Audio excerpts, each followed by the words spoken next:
தமிழக வெற்றி கழகத்தினுடைய மாநாடு மேடையில் தலைவர் தளபதி அவர்கள் என்ன சொன்னார் அப்படின்னு சொல்லி கேட்டிங்கன்னா, என்னுடைய கொள்கை எதிரி யாருன்றதை அறிவிச்சிருக்கிறாரு, என்னுடைய அரசியல் எதிரி யாருன்றதையும் சொல்லியிருக்காரு.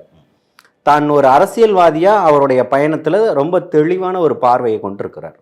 அப்போ இவர்கள் தான் நமக்கு எதிரிகள் அப்படின்றத முடிவு பண்ணிட்டு களமாட வந்திருக்கிறாரு. அந்த காலத்தில் அவர் கொண்ட கொள்கையில் ஒருபோதும் எந்த இடத்துலையும் இன்று வரை பின்வாங்கலை. ஆனால் நீங்கள் மாறி மாறி மாறி மாறி உங்களுடைய ஸ்ட்ராட்டஜிக்கல் ஐடியாக்களை வந்து மாற்றிக்கிட்டே இருக்கீங்க. கடந்த காலங்களில் பிஜேபியை கடுமையாக விமர்சிச்சிங்க. அதுக்கப்புறம் பிஜேபியோட ரொம்ப இணக்கமான ஒரு சூழலில் போனீங்க.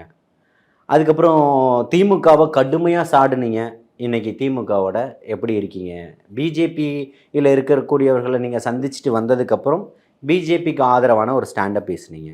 இன்றைக்கி திமுக தலைவரை போயிட்டு ஒரு அண்ணனுடைய இறப்பு செய்தியை துக்கம் விசாரிக்க போயிட்டு இன்னைக்கு ஒரு ஆதரவான ஒரு நிலைப்பாட்டில் ஆதரவுன்னு சொல்லக்கூடாது இல்லையா?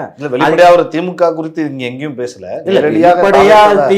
திமுகவை தொடர்ச்சியா எதிர்க்கிறது தமிழக வெற்றி கழகத்தை தாண்டி வேற யாரு?